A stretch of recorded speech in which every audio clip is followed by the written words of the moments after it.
Scrapyard Diecast Racing. It's the Then versus Now Challenge! 3! As always, I'm your host, Barnabas Tone. And this is me, your co-host, Frederick Allen Seto. As you can tell by that title card, we are back for the biggest event here at Scrapyard Diecast Racing. It's the Then vs. Now Challenge 3! And this year it's our biggest tournament yet, Al. Oh, that's right, Barry. We have representation from 15 different marks. Is that how you say that word? Mark?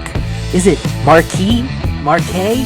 Marky Mark and the Funky Bunch? While he figures that out, fans, let's go over the list. This year we'll see cars from BMW, Chevrolet, Holden, Honda, Jeep, Lamborghini, Land Rover, Mercedes, Nissan, Opel, Pontiac, Renault, Subaru, Toyota, and Volkswagen. And that's not even the best part, fans. After last year's event, we were flooded with applications to enter this year's tournament. And we've ended up with 48 racers. But here's the kicker, folks. We only have 32 open spots for this tournament. That's right. So that means we have to have 8 elimination races before we can even get to the main event. But that is still a long ways away. Today's focus is all on the Nissans. More specifically, a pack of GTRs from across that car's iconic history. Up first for Team Then, we have this beautiful 1982 Turbo R30, driven by Mr. Roberto Paul from San Bernardino, California. Then, also from Team Then, we have this gorgeous yellow hatchback, the 1973 HT 2000 GTR, driven by Miss Sherry Ibarra from Salamanca, Spain. Next is our only entry representing Team Now. We have this beautiful 2020 LBWK 35 GTRR version 2, and it's driven by Tanner Zhang from Dazhou, China. And last but not least, for Team Then, it's this pristine classic, the 1971-2000 GTX, driven by Mr. Gerard Avery from Darlington, UK. And one last quick thing. Here are the rules for the elimination races. Elimination races consist of 5 mandatory heats. First place is 5 points, second place is 3 points, third place is 2 points, fourth place is 1 point, and a DNF will get you a big fat goose egg of 0.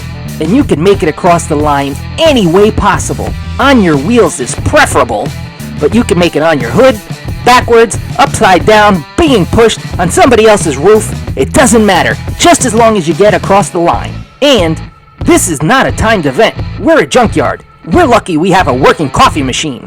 No way we can afford a timer.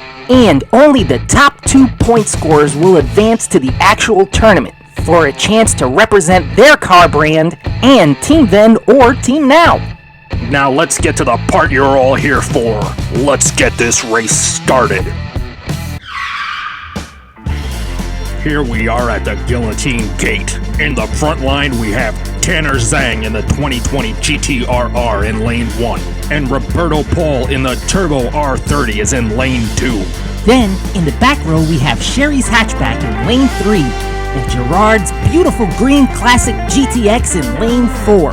And during that long intro, the safety officials had plenty of time to clear the track. So these elimination races are a go! 3, 2, 1, go! They're even!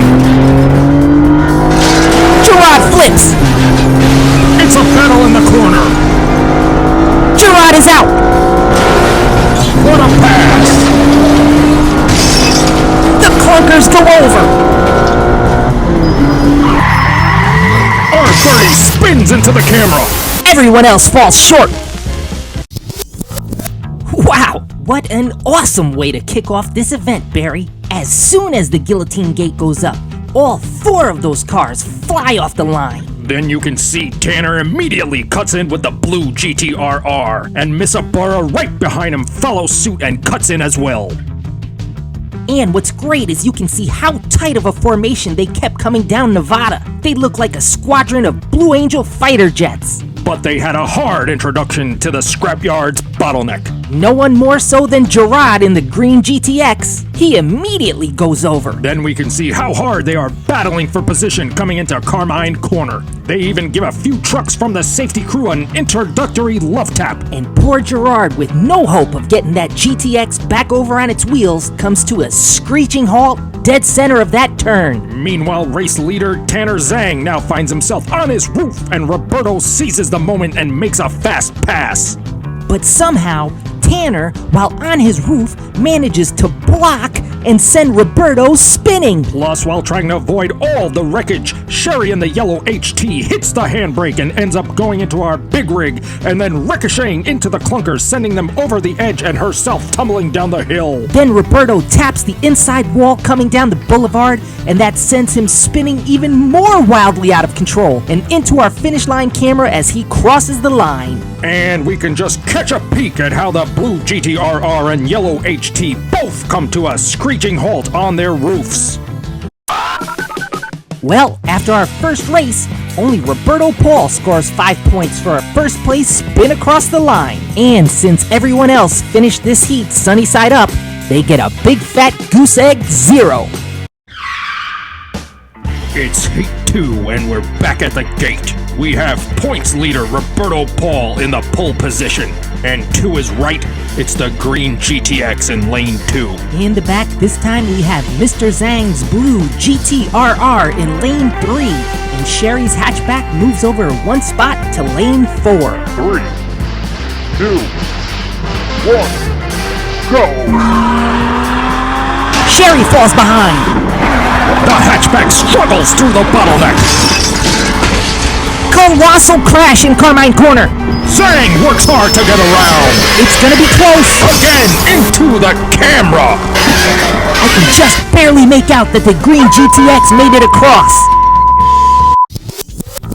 I'm glad we do these replays, Barry, because so much went on there that I need to see it again in slow motion. Right, Al. So let's get to it. It seems right as the gate goes up, Miss Ibarra pinned the yellow hatchback a little too hard because she starts fishtailing. And then Tanner Zhang in that blue GTRR immediately cashes in on that opportunity and cuts in front. Miss Ibarra tries to go wide but miscalculates and hits the entry of the bottleneck instead. Yeah, that's what makes the bottleneck so tricky. It looks like it's the same width as Nevada, but it's actually much narrower. And that's exactly the reason Sherry Ibarra finds herself short on space to get that car back around. Meanwhile, Roberto Paul and his 1982 Turbo R30 slam into the safety vehicles.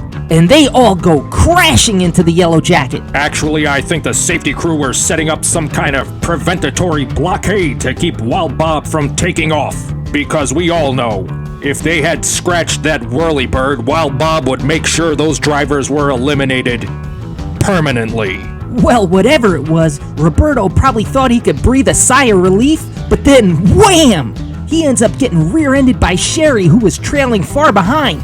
Just when he thought he was out of the woods, he was into the fire. It's out of the frying pan and into the fire. What did I say? Never mind. You have that saying, all types of upside down. But speaking of upside down, Gerard Avery is once again upside down in Clunker Canyon. Yet he somehow can still put on a beautiful display of blocking, making it nearly impossible for Tanner Zhang to get around in that monstrously powerful GTRR. But right as he gets to the exit of Clunker Canyon, he does manage to pass. And somehow in the boulevard, Gerard is actually keeping up while on his roof. And that's when Tanner opens up the GTRR's full potential and goes screaming across the line. And once again, unfortunately, into our camera. But I don't think this one is totally destroyed because we could catch just a glimpse of Jared roof sliding across the line before we lose transmission. Sherry is having a hard time getting any points on the board. And our points leader also ended up with a 0, but that's a good trade-off for not scratching that helicopter. However, Jared was able to trade in some green roof paint for 3 points. And finally, Mr. Zhang and the GTRR powerhouse their way to 5 points and has tied up the lead. here we are back at the guillotine for Heat 3. Looks like the racers opted to keep the same positions as the last heat. Let's see if it brings them better luck the second time around. 3, 2, 1, go! They're tight! There's trouble! The hatchback is out! It's carnage in the canyon!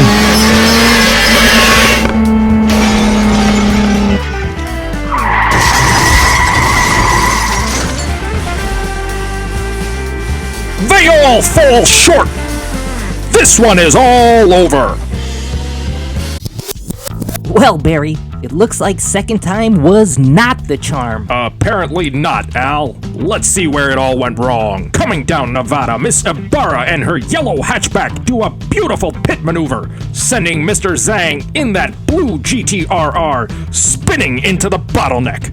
And once they get in the bottleneck, that green GTX is on its side yet again. But Mr. Avery does a spectacular job keeping it from flipping over. And coming down into Carmine Corner, that Turbo R30 joins the GTX by flipping over as well. And it appears Miss Ibarra hit the inside curb a little harder than she expected because she was forced to pull over and cut her engine. Yeah, and speaking of engine, she hit both of our fire engines as she pulled over.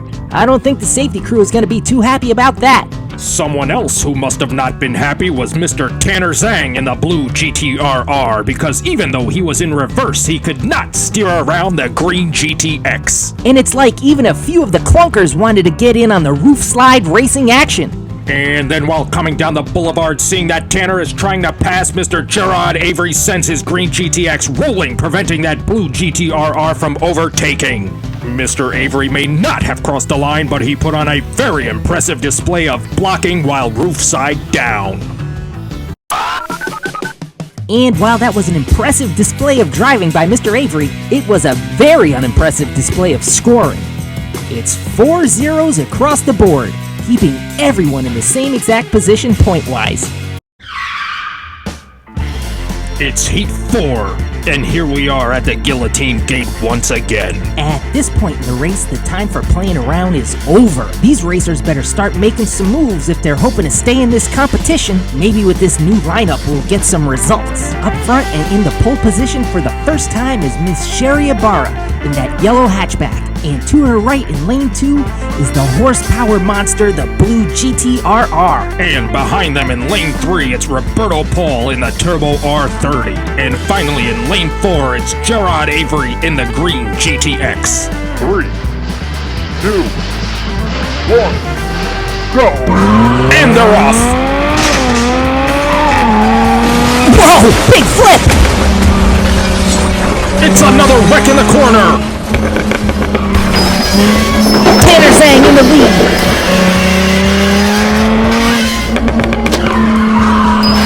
Into the camera! Wow! Sherry made it across!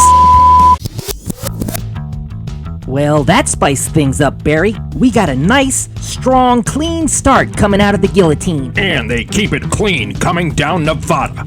But, like most instances, things get nuts once they go into the bottleneck. Roberto Paul in the Turbo R30 sends Sherry's yellow HT into the wall, and she goes over hard. But that move completely backfires on Mr. Paul because now he's stuck behind her and exits the bottleneck all wrong. It causes Roberto to go right into the silver EMT van parked inside Carmine Corner. And to make matters worse, Mr. Jared Avery, who has that green GTX on its hood once again, slams right into him. Meanwhile, while in reverse, Tanner Zhang uses some of those rusty clunkers to help straighten himself out. And yet, Ms. Sherry Ibarra is able to straighten out all by herself, while on her roof. Tanner fights hard to get the GTRR facing forward, but it does not matter because he still manages to be the first across the line. And Ms. Sherry Ibarra, who had been on her roof since the bottleneck, manages to take second place. That is pretty remarkable. In that round, Ms. Ibarra gets on the board for the first time and is in a tie for third place. And with only the top 2 racers advancing, Tanner Zhang has mathematically already locked up his spot in the tournament. here we are. It's the final heat. Up front we have Gerard Avery in that classic GTX in lane 1, and Roberto Paul in the 1982 Turbo R30 is comfortably sitting in lane 2. And for the last time in the back row, it's the blue GTRR in lane 3, and the only hatchback in this race is back in lane 4. With his spot locked in, Tanner doesn't even have to do anything in this heat. He could pretty much just coast down the track, or even just head back to his trailer. Not true, Al. He might not need to win, but he could have a decision in who loses. He could use this heat to take out someone he doesn't want to face in the tournament. Ooh, great point, Barry. So I guess everyone still has something riding on this heat. Let's get it started. 3, 2, 1, go! Here they come.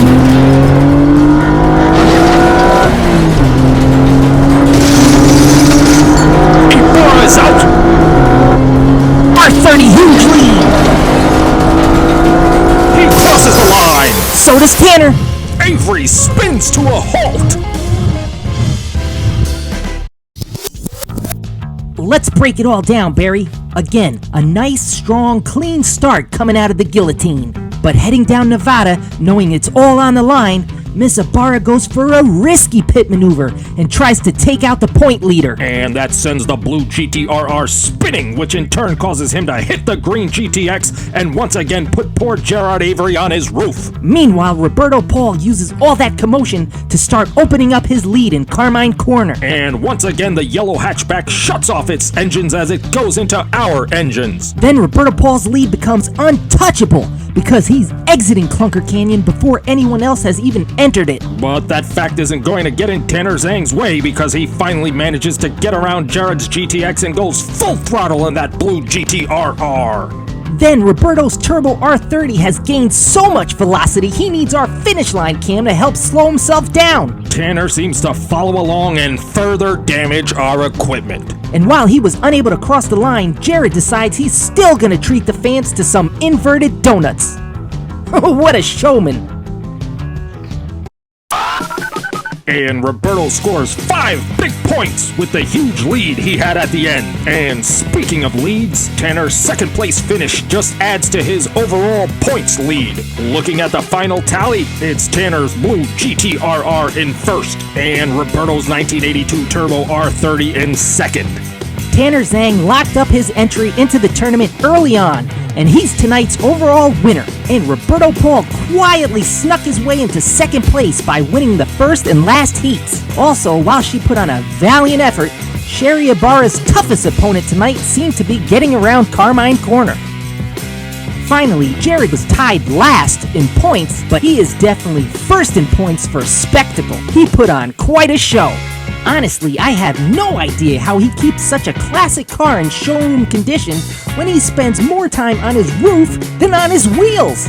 Please join us for our next elimination race when 4 Volkswagen Beetles face off for their chance at the tournament. Yeah, and please subscribe to our channel so we won't have to bug you. Get it? Bug? Because the next race is with Volkswagen Bugs? Anyway, up first for Team Then, it's this gorgeous 1952 custom VW Beetle, driven by Senorita Lolita Montero, all the way from her hometown in Cuernavaca, Mexico, followed by Fräulein Emma Rands, coming all the way from Hanover, Germany, driving this 100% factory original 1962 VW Beetle. Then, up first for Team Now, we have the 2012 VW Beetle, driven by Little Miss Bobby Beck, and her hometown is Wichita, Kansas. And finally, we have Miss Shelley Harper from San Francisco, California, in the 2019 VW Beetle convertible. And if you haven't been paying attention up till now, yes, all of today's drivers are women, which is a first in Scrapyard history. And a quick reminder of another first. We had 48 entries wanting to race,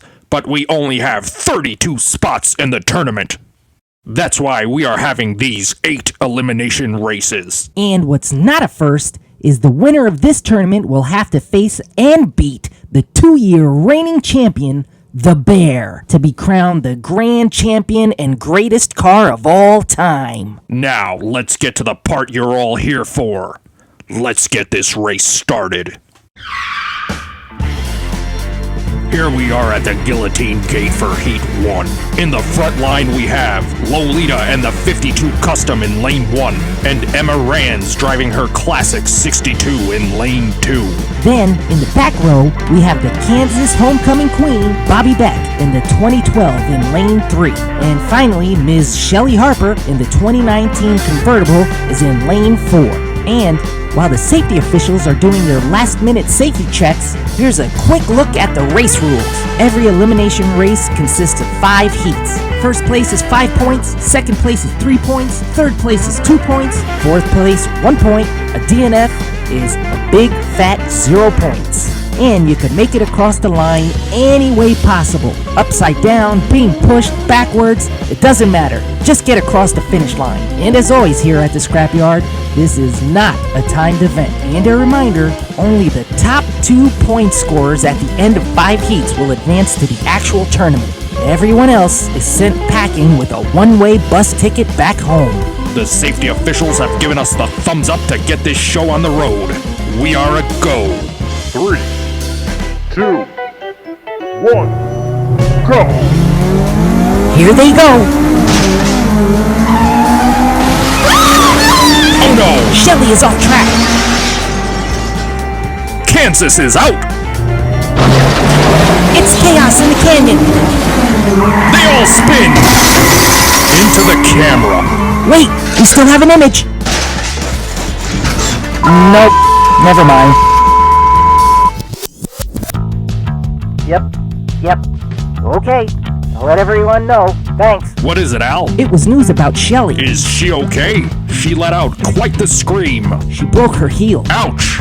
That sounds like it could have been painful. No, not on her foot. The heel on her shoe. Supposedly, she had just bought a brand new pair of designer shoes just for this race. And they didn't even make it to the first turn. And she's fine? I mean, she went headfirst into a pile of junk. Oh yeah, she's totally fine. She was wearing a helmet. But even though Shelley was out of the race, her car was not. It actually managed to block Bobby Beck from Kansas and knock her out of the heat. Then, in Clunker Canyon, that convertible blocks and flips Lolita's custom Beetle to take second place. I haven't seen a Beetle drive itself that well since Herbie the Love Bug. And Emma spins her way across the line with that perfect 62 and takes out a perfect finish line cam. But that trusty cam holds on long enough for us to see the convertible and the custom 52 cross the line. Well, for our first ever all-ladies race, we ended up with every car on their roof, 2 drivers out, 1 car that didn't finish, and a ruined pair of designer high heels. What does that translate to on the scoreboard? Well, it equals 5, 3, 2, and 0 points. And here we are back at the Guillotine for Heat 2. Up front in Lane 1, it's Hanover's own Emma Rands in that beautiful 62. Then, 1 spot over to the right, back in the driver's seat, it's Shelley Harper in the convertible 2019. Did she change her race suit? Of course, Barry. She just broke a heel. And her new shoes didn't match her old outfit. So of course she had to get a new outfit. Really? Oh, and a new purse. Plus a manicure to match it all. Are we done? No, she also got her hair done. But she's wearing a helmet. You know what? Never mind. In the back row we have Lolita Montero in Lane 3. And rounding up the lineup, it's the Wichita sweetheart Bobby Beck in Lane 4. 3, 2, 1, go!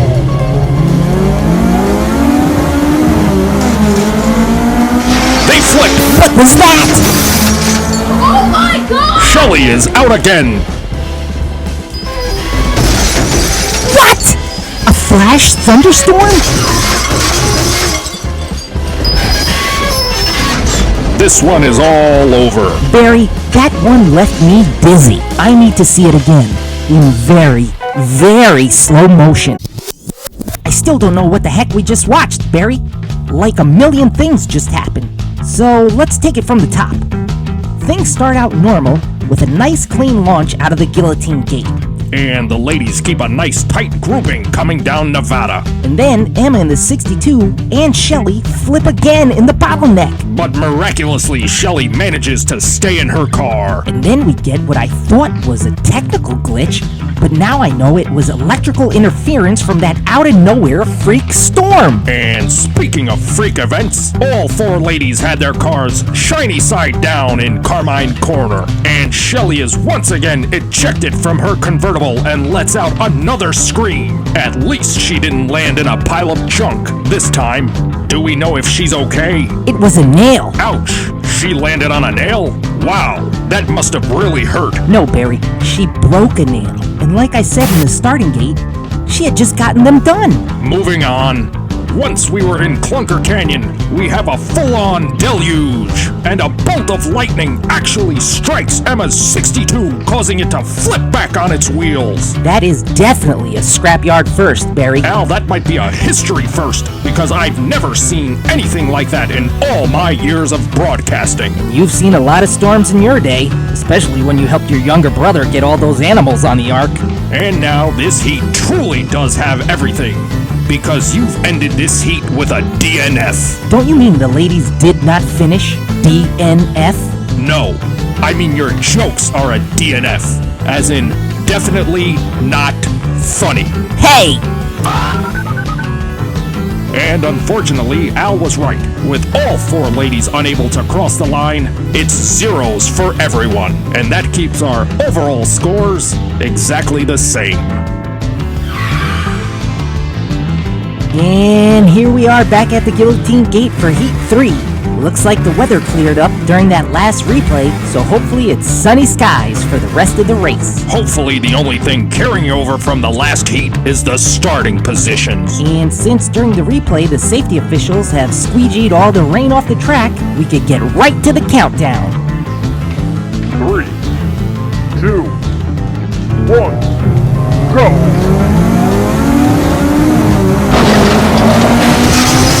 Shelly's ejected! They're all still in it! They all get loose!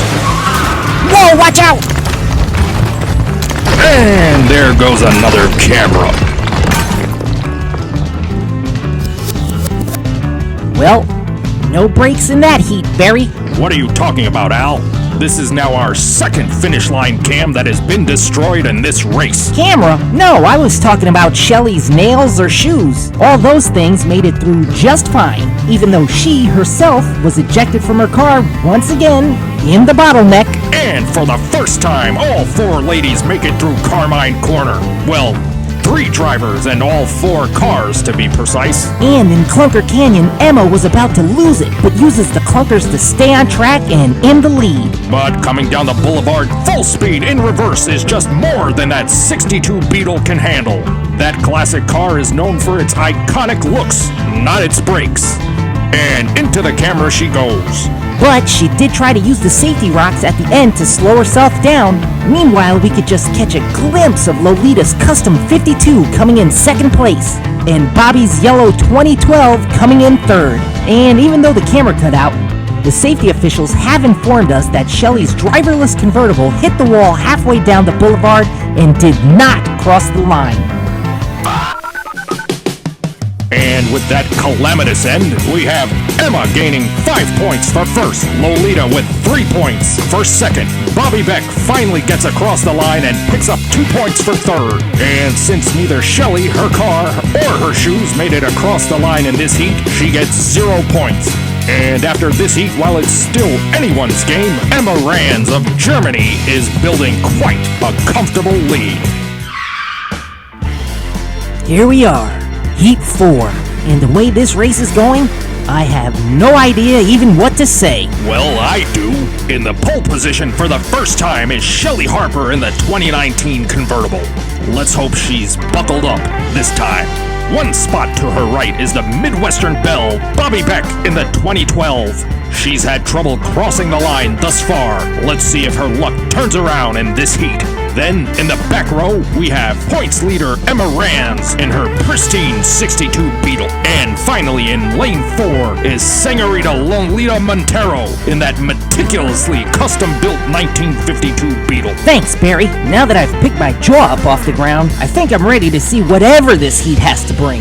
Let's get that countdown started. 3, 2, 1, go! Trouble in the bottleneck. They make it through. Here they come. Whoa! What a hard hit! Look at that! Emma still hasn't come to a standstill after that one. Alright, Barry. That one was relatively clean. The ladies tear out of the guillotine gate nice and fast. Then we could see them starting to battle for position coming down Nevada. Then, for the first time, Shelly does not flip her convertible in the bottleneck. Instead, it's Shelly who gives Bobby's yellow 2012 a San Francisco treat, blocking her and causing a bottleneck within the bottleneck, leaving no room for Lolita or Emma to maneuver around. And it looks like Harper was on a mission because that convertible extends its lead going through Carmine Corner. She gets a little loose in Clunker Canyon, but by tapping that Scrapyard Diecast racing trailer, it gives her the opportunity to turn herself around and remind us to ask you to please subscribe to our channel if you haven't done so already. Then Shelly rockets across the line, crashing into and destroying yet another finish line cam. But you can see Bobby working overtime, blocking Lolita to make sure she takes second, while the Mexican native comes in last place, giving the opportunity for Emma Rands in that beautiful 62 to come in third place. And unfortunately, the camera cut out and we missed Emma Rands' tremendous crash, but we did get signal for just long enough to see the trembling result that literally left her car shaking. Someone who was shaking and baking is West Coast Shelly Harper, who gets a huge first place win, giving her 5 big points. Bobby Beck fought hard for her well-deserved 3 points, and finally Emma and Lolita get 2 and 1 points respectively. However, with 12 overall points, Miss Emma Rands from Germany has already locked her position in the tournament. Here we are back at the gate for the final heat. In lane 1, it's the racer that most desperately needs those first place 5 points. It's Bobby Beck in the 2012. To her right is the racer who already has all the points she needs, Emma Rands in the 62. Then, starting off in the back row, in lane 3 is the racer who has had the most costume changes and difficulty staying in her car, Shelly Harper in the convertible. And last, in lane 4, in the most unorthodox starting position I have ever seen, is Lolita Montero in the custom 52. She says she calls that position the Salsa Tapatio because it's a lot spicier than it looks. Well, we're about to see if it will pay off for her, because the officials have cleared the track and this final heat is a go. 3, 2, 1, go! Lolita with a big miss. Emma flips. Emma gaining speed. What the heck?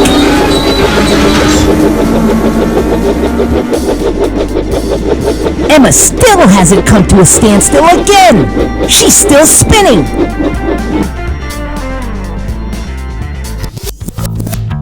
Let's analyze this last heat, Al. I give a lot of credit to Lolita for trying something different, knowing she had to leave it all on the track. We can now see that her Salsa Tapatio move put her in a direct line to try to cut off and take out Shelly Harper, who was the favorite to move on to the next round. And coming down Nevada, Lolita tries for a pit maneuver, but comes up just short and ends up going into the wall instead. But it's actually Bobby Beck from Kansas who put a pit maneuver on points leader Emma Rands. And it's a brutal pit maneuver, sending that pink Beetle immediately on its roof. But by the time they get into Carmine Corner, Bobby is also on her roof, while Emma Rands is perplexingly pulling away and accelerating. Also, at this point in the race, we have two upside-down cars in the lead, a convertible in third place, the convertible's driver in fourth place, and Lolita in an unheard-of fifth place. I think all of that was just sensory overload for Lolita Montero, because she pulls over and calls it quits. Then spectacularly, Emma Rands has actually increased her lead going down Clunker Canyon. And Kansas's reigning Miss Congeniality, Bobby Beck, is fighting hard for second place by blocking that driverless convertible while on her roof. Then coming down the boulevard in what can only be described as one of the most dazzling finishes of all time, Emma Rands helicopter spins her way across the line, while Shelley's driverless convertible manages to overtake Bobby Beck's yellow Beetle for second place. Barry, I just got word from the finish line crew that they reviewed the tape and Emma actually purposely pulled off 25 full rotations. Plus, supposedly it's a move she created in the German Ladies Racing Nürburgring League, and it's called the Bavarian Schuhplatter. Well, whatever it's called, it's going in the Scrapyard record books as one of the greatest all-time finishes for sure. And speaking of finishes, with that first place Bavarian Schuhplatter, Emma Rands increases her lead by 5 additional points, decimating the competition with a final 17 points. And at several points during this race, the 2019 convertible may have ended up losing shoes, nails, and the driver, but it did not lose the overall race, coming in second place with 11 points. And with that well-deserved win, that pristine, factory original pink 1962 Beetle is tonight's overall winner. Congratulations, Emma Rands of Hanover, Germany. Your performance was wunderbar. Perhaps Shelley Harper is used to cable cars in San Francisco, and that's why she couldn't remain seated in her car. But regardless, she still advances to the main tournament. Unfortunately, Bobby Beck will be saying goodbye, y'all, as she heads back to Wichita. Finally, while I personally thought Lolita had the coolest looking Beetle on the track tonight, and she tried something gutsy with the Salsa Tapatio move, she regrettably does not have the points needed to move on. And this is where we say adios and wish her a safe trip back to Cuernavaca. And from a race filled with bugs, we move on to our next race, filled with goats. That's right, Al. Pontiac goats. Join us next time when we have 4 beautiful Pontiac GTOs. Up first for Team Then, highlighting the American in American muscle, it's this very patriotic 1964 Pontiac GTO, driven by Mr. Elliot Navarro, and his hometown is Tampa, Florida, followed by this wild-looking 1967 Pontiac GTO, driven by Richie Turner from Phoenix, Arizona. GTOs are usually referred to as goats, but for some reason Richie painted his to look like a tiger. And finally, ready to lay down the law, it's this stunning 1969 Pontiac GTO Judge, driven by Miss Charlie Romero, and she's from Stamford, Connecticut. It says here in my notes that she's only 17 and is borrowing that car from her dad while he's away on business. Let's hope she can keep that mint car off its perfectly painted lid. Finally, it's our only driver representing Team Now. It's this sleeper, the 2006 Pontiac GTO, driven by Miss Imelda Roy, hailing from the great up north in her hometown of Richmond Hill, Ontario, Canada. And this is actually her daily driver, so she probably has the most wheel time out of any GTO driver today. We'll see how she does on the track. Now, let's get to the part you're all here for. Let's get this race started. Here we are at the Guillotine Gate for Heat 1. In the front line we have Elliot and the 64 Patriot in Lane 1. Then Richie and the Tiger Stripe 67 in Lane 2. Then, in the back row, we have Charlie and the 69 Judge in Lane 3. And rounding out our lineup is Imelda in her Grocery Getter 2006 in Lane 4. While the safety officials are doing their last-minute safety checks, just a quick reminder, only the top 2 scorers in today's race advance to the actual tournament. 3, 2, 1, go! Wham! Total chaos! There goes that camera. The Patriot and the Tiger make it through. That's a first. That's a first. Patriot into the wall with a head spin. Tiger Stripe spins across the line.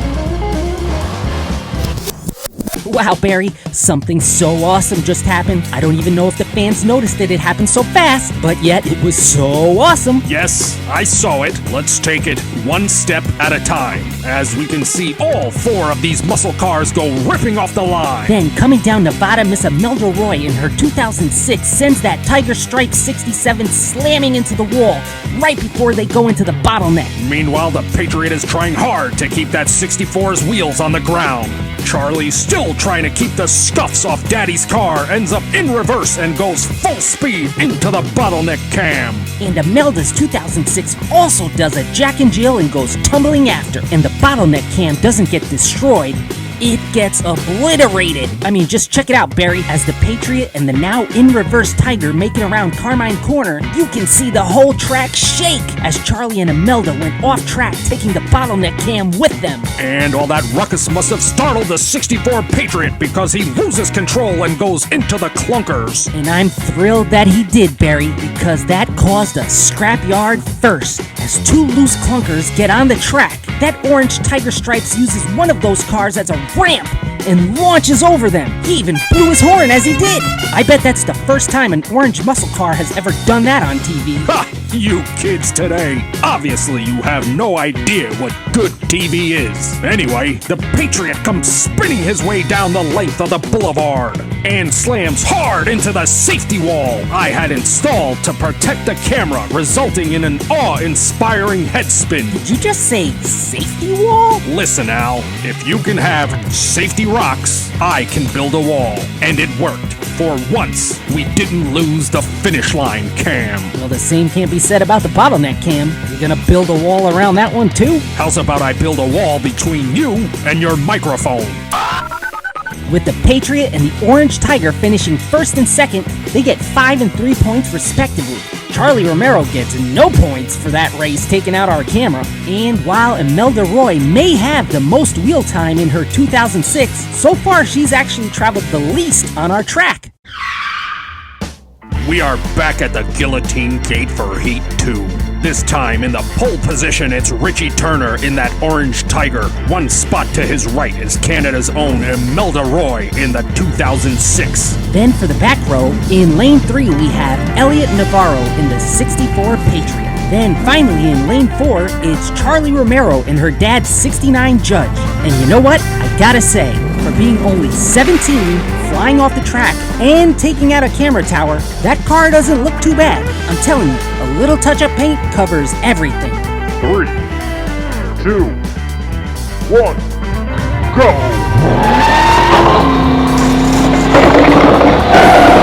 Patriot on his roof!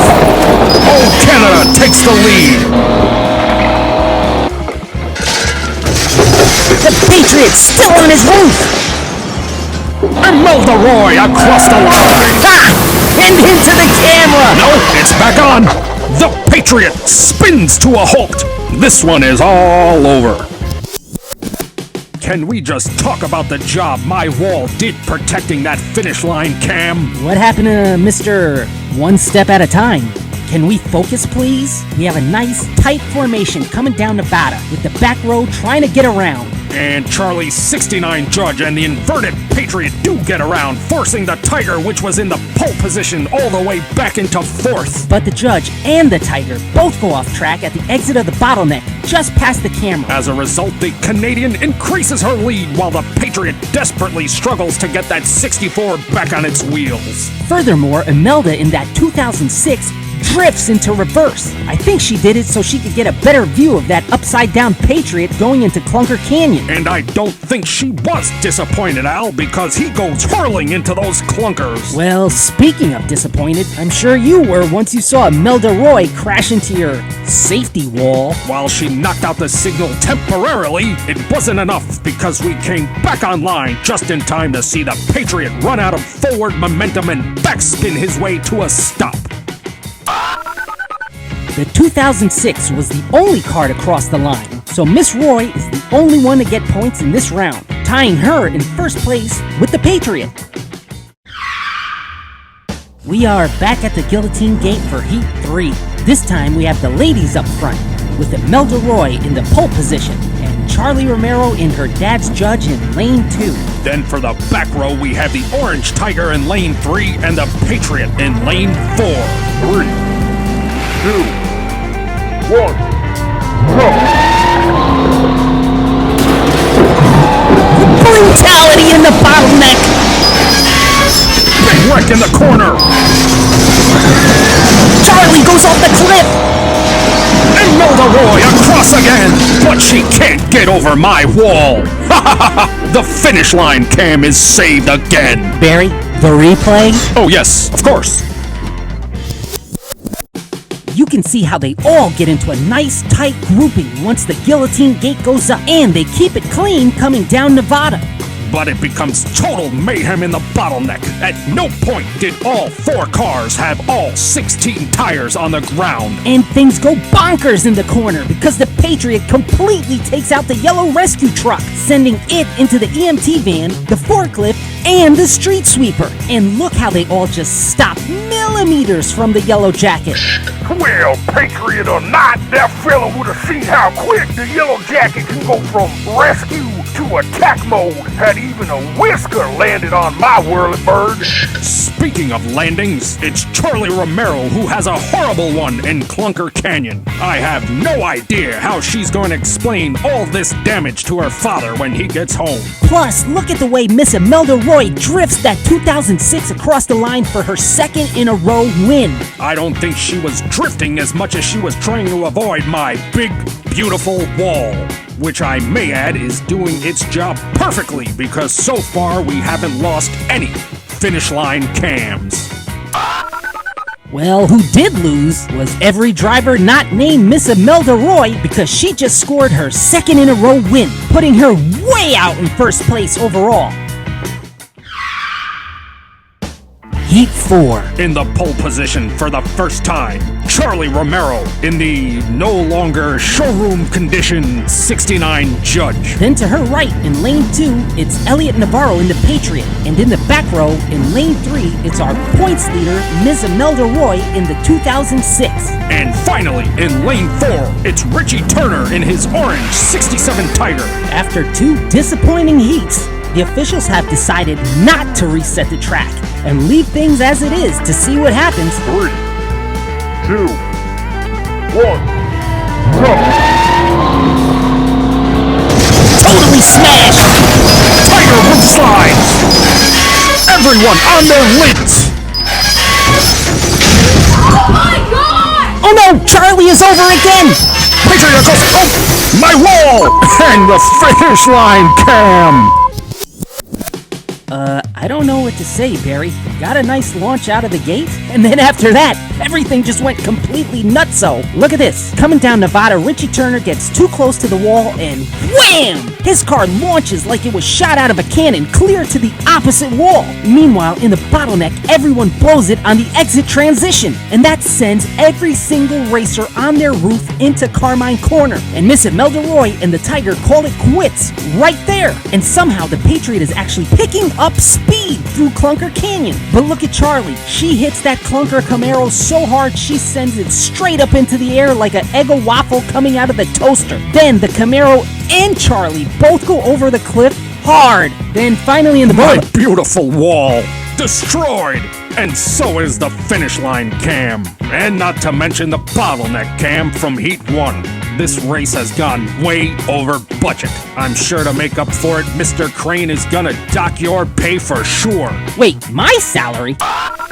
The Patriot, being the only one to cross the line, has gotten 5 points. He's now tied for first place. The Tiger hasn't scored since Heat 1, and Charlie hasn't scored at all. Once her father sees that car, I'm sure he's gonna be the judge, jury, and executioner. So I think we're gonna call this race right here. For her safety, the sake of everyone else, and Al's salary. Wait, why my salary? Don't worry, I'm sure you can make it up in overtime in no time. The American Patriot and the Canadian Supermom, both tied for first place, and we'll move on. And while the Tiger put on quite a show, he just wasn't whistling Dixie loud enough to advance. And speaking of advances, Charlie Romero is gonna need an advance on her next 5,000 allowances so she can fix the damage to her father's car. Anyway, please join us next time for Race 4, when 4 four-wheel drive Jeeps take to the Scrapyard track. Qualifying Race 4 is all about the 4x4s. It's a Jeep Jamboree. That's right, Al. So let's meet today's racers. Up first, it's the only racer representing Team Then. It's the 1995 Jeep Cherokee, driven by Emil Dunn from his hometown of St. Paul, Minnesota. And let's see if he could live up to that last name and get her done for Team Then. Then we have a big lineup for Team Now. Up first, it's the 2020 Jeep Gladiator, driven by Norman Jordan from Virginia Beach, Virginia. And with all those motorcycles in the back, it looks like he threw some junk in the trunk to keep that Jeep weighted down. We'll see how that works out for him on the track. Then we have the 2019 Jeep Renegade. It's driven by Andre Edwards from his hometown of Modesto, California. It's funny, whenever I hear the name Andre, I always think of a giant, but this Andre is actually the tiniest Jeep in the race today. And from the smallest Jeep, we move on to the biggest. It's this giant, the 2012 Jeep Wrangler Superlift. And ironically, the driver's name is Dewey Short. Maybe he's compensating for that last name, because there is nothing short about this Jeep. Anyway, Mr. Short is from Kansas City, Missouri. Now let's get to the part we're all here for. Let's get this race started. Here we are at the Guillotine Gate for Heat 1. In Lane 1, barely able to be seen by that giant superlift, is Emil Dunn in the 1995 Cherokee. In Lane 2, it's Andre, not the giant, in the teeny tiny 2019 Renegade. Then, taking up almost the entire back row, it's Dewey Short in the 2012 Superlift in Lane 3. And the motorcycle carrying 2020 Gladiator rounds us out in Lane 4. Let's get this race started. 3, 2, 1, go! Massive flip! The Superlift is done! Cherokee is out! Gladiator pushing the Renegade! He can't get around and the Renegade takes it on his roof! Wow! What a way to start this one! Barry, I had no idea what to expect in this heat, but someone just went back to the classics. And I'm talking about Mr. Norman Jordan. Coming down Nevada, Jordan puts a pit maneuver on the 95 Cherokee and then instantly delivers a Picasso block on that Superlift. And for new fans, that was a block so devastatingly beautifully executed that it couldn't be named anything else. This move will now and forever be called the Picasso. And to see it perform for the first time, watch the Fans vs. ACs Challenge Race 5 after you finish this race. And it can only be a Picasso if it immediately puts the receiver out of the race. And it does. That block is so destructive the Superlift crashes to a halt on his roof in the bottleneck. And that Gladiator is on a mission, Barry. Because don't forget, he had already put a pit maneuver on the 95 Cherokee, and he delivers another one in Carmine Corner. And this one finished off that Cherokee for good. And then Mr. Jordan in the Gladiator steers around and starts bumping the upside-down Renegade. It looks like he's trying to push him out of his way, Barry. Well, Al, coming down Clunker Canyon, it looks like those two Jeeps are locked at the bumper because the Gladiator can't break free. And since he can't get around, it looks like Jordan had to make a choice. Slam on the brakes and get a DNF like everyone else, or keep driving and try to at least get 3 points for second place. Well, coming down the boulevard, it looks like he has to choose to go for the points. And you can see he wasn't happy about it. He accelerates and rams that upside-down Renegade and himself into the safety wall after the finish line. Yeah, I guess since Jordan knew he was giving up the 5 points to the tiny Renegade, he was gonna try to at least inflict maximum damage in return.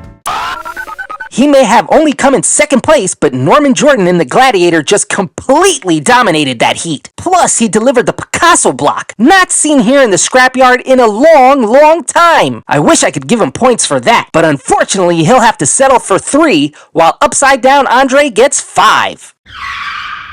Heat 2. In the pole position, hopefully recovered from the Picasso, is the gargantuan 2012 Superlift. Over to his right, in lane 2, it's twice pit-maneuvered Emil Dunn in the 95 Cherokee. In the back, it's the smallest Jeep with the biggest points, Andre in the 2019 Renegade.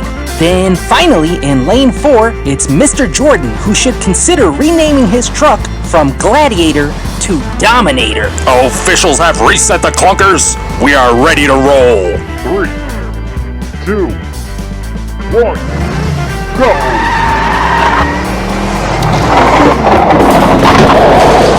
Gladiator pushing again! Oh, everyone on their backs! But Emil Dunn gets it done! Wow, let's get to that replay! Barry, I gotta say, I know here at the Scrapyard we usually race cars, but these Jeeps have been doing their job at putting on quite the show. That's right, Al. These Jeeps have been very exciting, and we're still just in Heat 2. Just look at this. The Superlift, while in the lead, takes out 3 safety vehicles coming into Carmine Corner. And that slows them down just enough, giving the Cherokee the opportunity to pass. And at the back of the pack, the Gladiator finds himself again pushing an upside-down Renegade. He must be furious behind that wheel. I'm surprised he didn't just get out of the truck and hop on one of those motorcycles he's hauling. Meanwhile, in Clunker Canyon, you could see Jordan in the Superlift trying to push Emil Dunn in the Cherokee off the side of the canyon. Right, but it completely backfires, and he's the one that ends up flipping that top-heavy beast. But that's nothing compared to Mr. Jordan, who, livid with the fact he's pushing the Renegade yet again, finds an opening to get around. And Jordan launches that truck through the air. He's a regular air jump. Al, the copyright lawyers just screamed in my ear not to allow you to finish that sentence. Let's just say Mr. Jordan got some big air. I think that's clear to say. Then coming down the boulevard, we see Emil Dunn trying hard to get that Cherokee back around, but he actually ends up going into the wall and loses it. And the Superlift, still struggling, tries one final attempt to take out Dunn. But that might have actually helped push him across the line. And let's not forget Jordan, who worked so hard to get around that Renegade. He even managed to roof slide his way around the Superlift, but just ran out of steam inches before the line. Maybe if he wasn't towing those motorcycles, he would have been light enough to get across. Who knows, Al? But one thing we do know for sure is Emil Dunn was the only one to make it across and get 5 big points, tying him for first place and pushing the Gladiator into second. Wow, Jordan must be really furious now. His face is probably as red as that truck. Heat 3, we have the Boiling in Rage Gladiator in lane 1, followed by Mr. Likes to Play Dirty Superlift in lane 2. In the back, it's the points leaders, with the 95 Cherokee in lane 3 and the diminutive Renegade in lane 4. 3, 2, 1, go!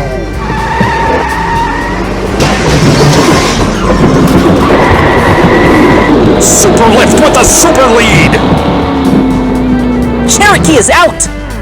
Renegade is nowhere! Superlift flies through the canyon! Gladiator tries hard to cover ground! Superlift loses it! And into the wall! And the Gladiator barrels into it as well!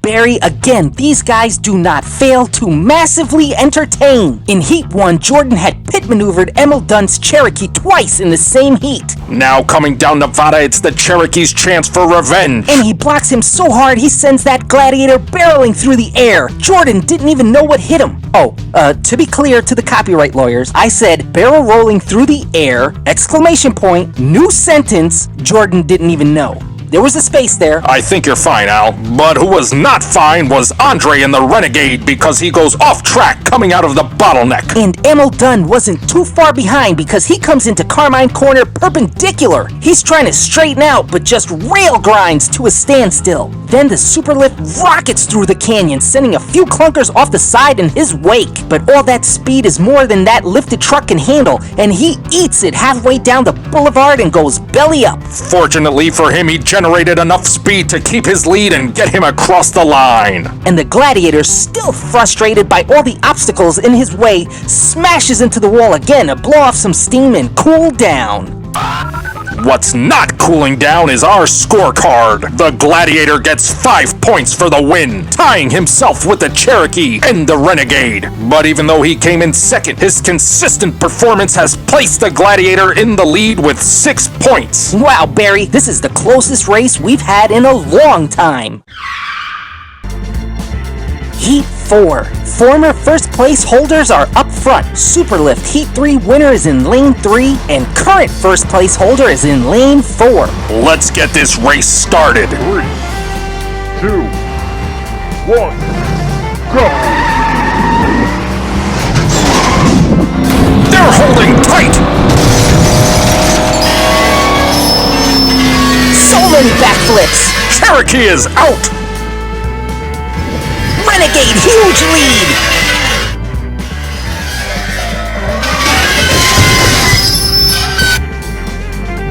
Renegade loses it!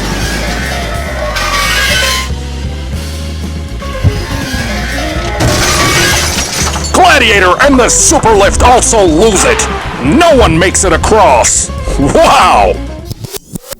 Like usual, they get a nice, strong start coming out of the guillotine gate. They get a little loose coming down Nevada, but nothing too outrageous. And all those 4x4 suspensions were working overtime in the bottleneck as they bounced their way through. And then Carmine Corner happens. They are all upside down coming into the corner, and only Andre in the 2019 Renegade manages to get his wheels back on the track. The Cherokee screeches to a halt, and it looked like the Superlift was about to do the same, but he had just enough to send him over the crest of the hill. And as the Renegade speeds through and the Gladiator scrapes through, the Superlift trails behind and sends a clunker over the edge to keep things interesting. And Andre, being the only one on his wheels, just needed to coast over the line for an easy win.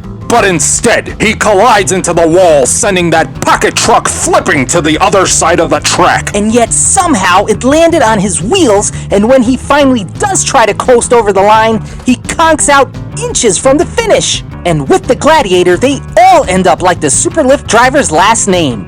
Short. They all came up short.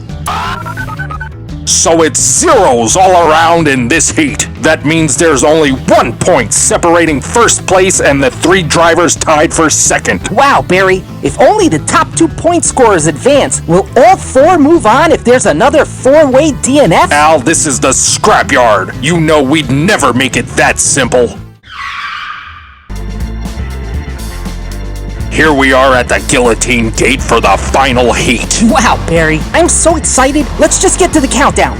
3, 2, 1, go! Oh my gosh! Superlift and the Gladiator are out! No, wait! He's gonna push him over! I don't believe it! Cherokee and Renegade spin! And I don't believe it! Here they come! They crash! The Cherokee is back on his wheels, and he makes it across! Renegade roadblocks everyone else! This one is all over! Well, Al, you could keep your Lamborghinis, because it was the Jeeps that brought the excitement to the Scrapyard tonight. Just look at this coming down Nevada. Norman Jordan in the 2020 Gladiator just taps Dewey Short's Superlift, and that sends him and those oversized tires into the wall. And boing, he gets launched up and over Emil Dunn's 95 Cherokee. But not only is Emil able to avoid it, he also steers around that tumbling Andre Edwards in that little Renegade. And that causes Emil to come into the corner blind, and he just clips one of those safety vehicles, and that sends him on his roof. But the best part is you could see the Superlift just basically jackknifes in the middle of the track, and Jordan will not be stopped. This whole race he's had to push people out of his way or down the track, and this heat was not going to be any different. He shifts into 2L and pushes that giant truck into Clunker Canyon. And after the Cherokee and the Renegade go through the canyon inverted, you can see how much Jordan struggled to move that big-wheeled behemoth. And he tries to send Dewey Short over and steer around, yet somehow those giant tires act like life preservers and keep that giant truck on the track. And then showing off massive driving skills, Emil Dunn is able to use the walls to get his truck back on its wheels and across the line. That was a very impressive display of four-wheeling. Plus, you could see how Norman Jordan was finally able to get around that Superlift. But what he didn't see was an upside-down Renegade in his way and goes right into Andre Edwards' out-of-commission Jeep Renegade. But he still manages to shift in reverse fast enough to keep the Superlift in check. He must have thought, if I'm not crossing the line, no one is crossing the line. Well, who did cross the line and win was Mr. Emil Dunn, scoring a much-needed 5 points, putting him in first place and winning tonight's race. And while he had nothing but obstacles in his way, Norman Jordan managed to get second place and will advance as well. Congratulations to Emil, who managed to live up to his last name and get it done. We'll be seeing him in the tournament. And joining him will be Norman Jordan.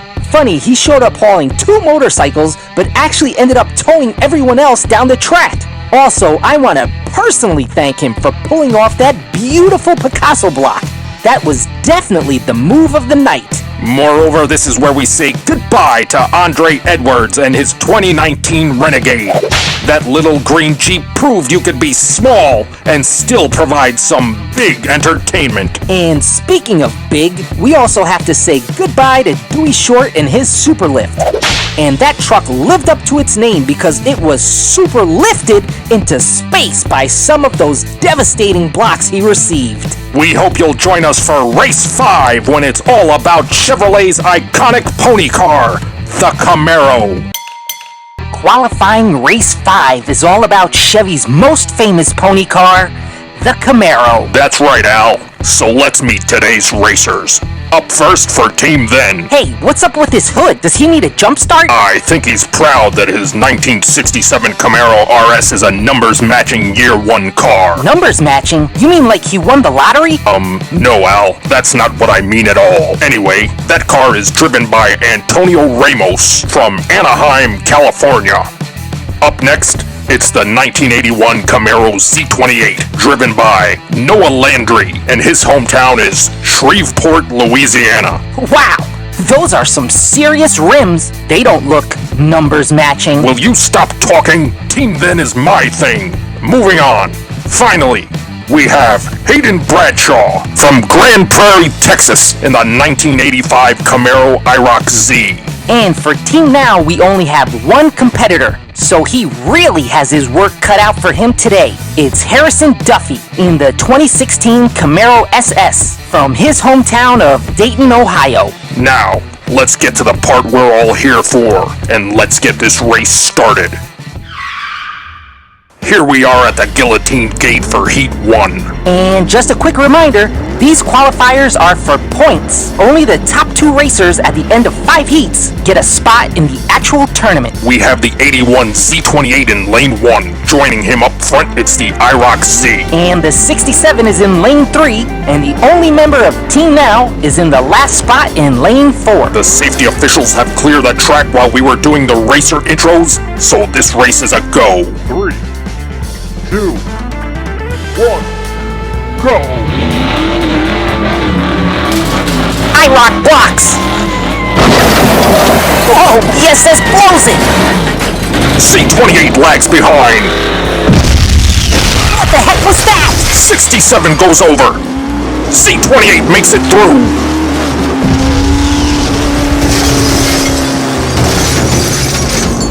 Z28 barrel rolls through the IROC.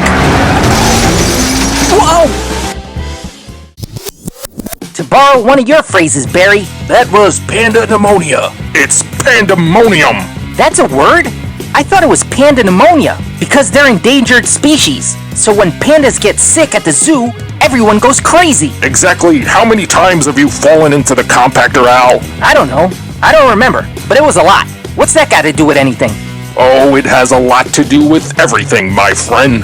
But, focusing on the race, the IROC has some back and forth with the Z28. But then, out of nowhere, the 16SS goes full speed into the tires. And since the orange Z28 was already going backwards, I think he slowed down to watch the SS eat a face full of tires because he crawls through Carmine Corner.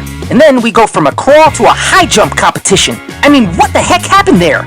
He hits our clunker Camaro, but it looks more like he hit a landmine because he catapults through the air. And unfortunately, the 67 RS hits the handbrake trying to avoid, but ends up pulling it too hard and goes over the cliff and takes a few clunkers with him. And then Mr. Late to the Party in the orange 81 just cruises through in reverse. But his cruise quickly turns into a demolition derby because from the Boulevard cam we could see how he blasts through the flipped over IROC Z. And for someone who spent the whole race slowing down, he picks now to hit the gas and then can't stop in time and goes into that pile of junk at the end of the finish line. Well, while he might have been slow around the track, the orange Z28 was fast and putting up points on the scorecard because that first place just gave him 5 big points, and it's a big zilch for everyone else. Back at the guillotine gate for Heat 2. Starting from the back, it's the IROC Z and the 67 RS in lanes 3 and 4. And in the front, it looks like both the 2016 SS and the 81 Z28 were able to duct tape their cars back together. It's duct tape, like for an air duct. What? I always thought it was duct tape, like quack quack, because it would make things watertight, like a duck. Wow, Al. The inside of your brain must look like a fun house. 3, 2, 1, go! Pile up in the bottleneck! The Z28 is out!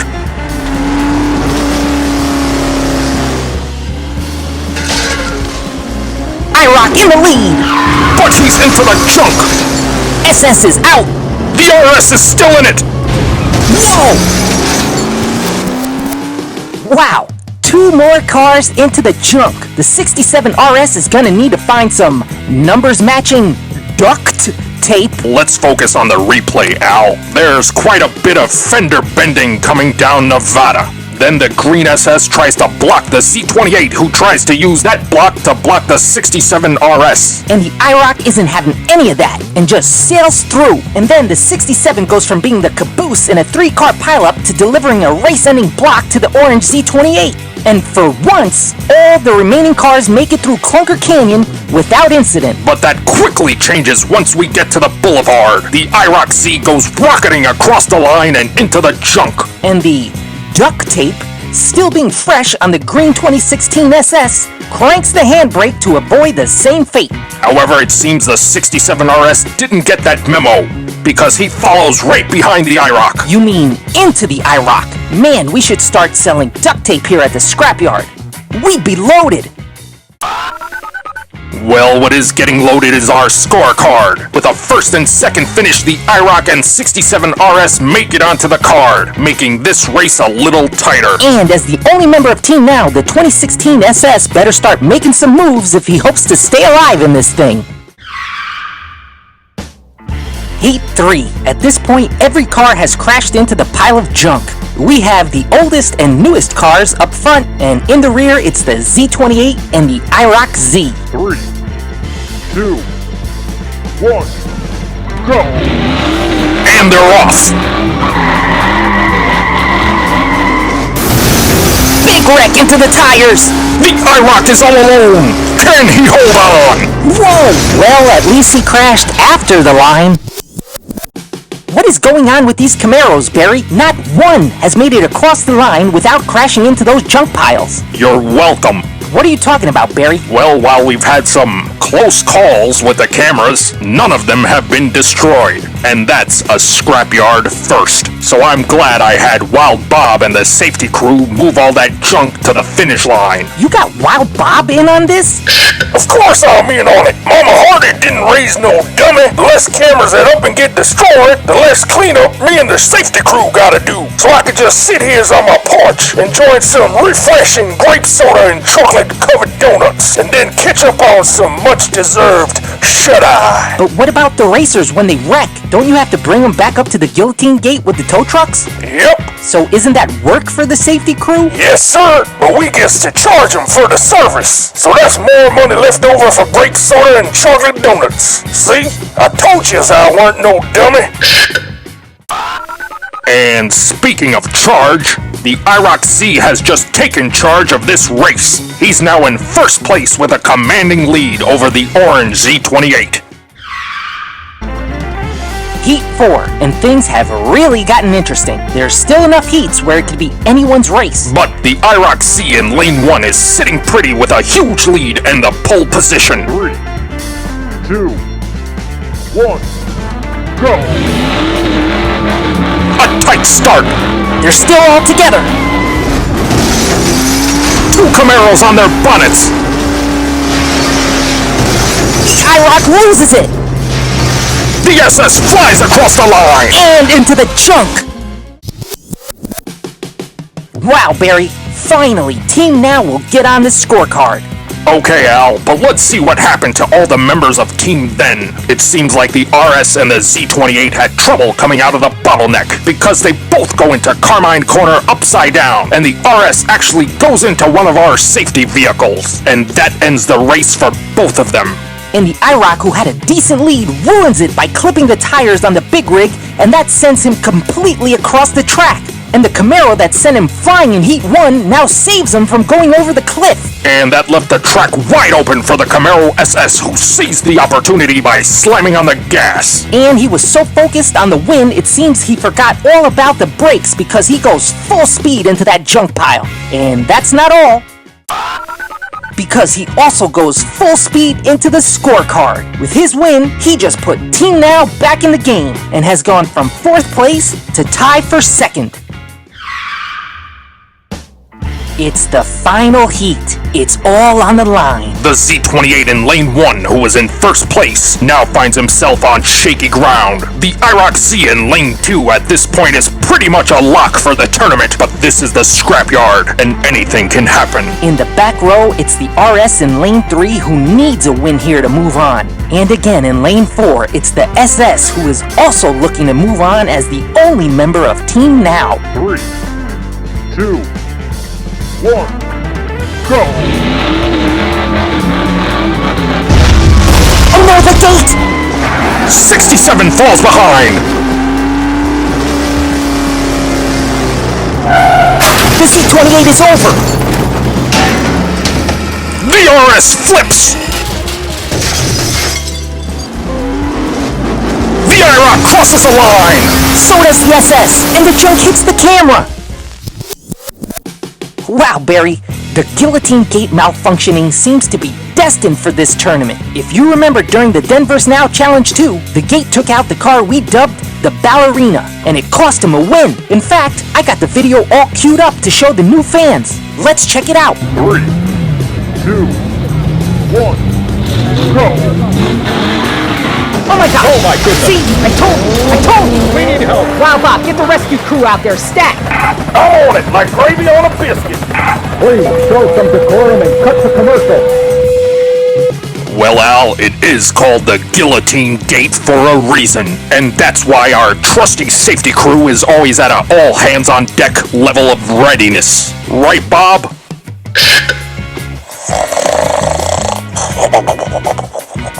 Why, yes, I'd just love another sarsaparilla, Miss Candy.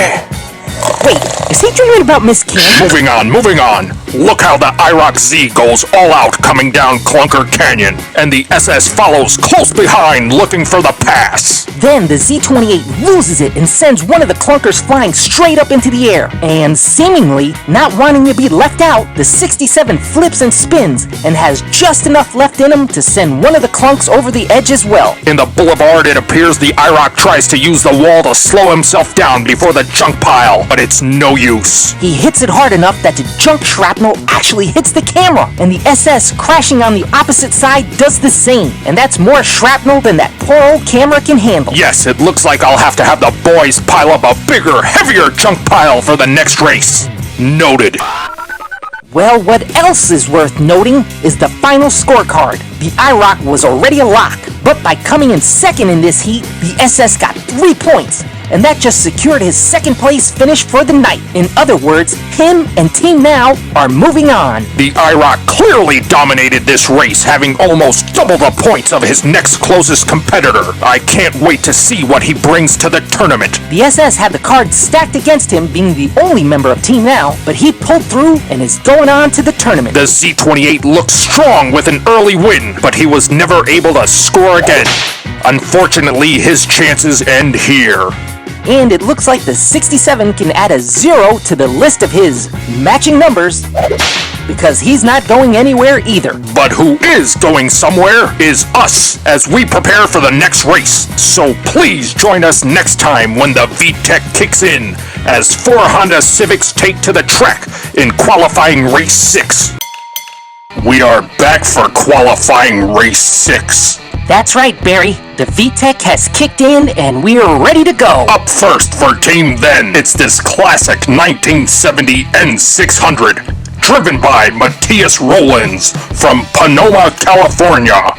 Followed by the 1976 Civic CVCC, driven by Philippe James, also from the state of California, but his hometown is Santa Maria. Finally, we have the 1999 Civic Type R, driven by Claudia Salazar, and her hometown is all the way on the opposite side of the country in Syracuse, New York. And for Team Now, we're in another situation where we only have one driver representing our team. But I'm not worried, because it's this beautiful 2002 Civic SI, driven by Mr. Oliver Cooper from Fort Lauderdale, Florida. Now let's get up to the guillotine gate to get this race started. Hold on, Barry. I feel like mixing things up today. Since these cars are all 4 bangers, let's make things interesting and make it only 4 heats. But Al, you know you only have one driver. You're just making things harder on yourself. Like I said, I'm not worried about it at all. Okay then, as I was saying, now let's get up to the guillotine gate to get this race started.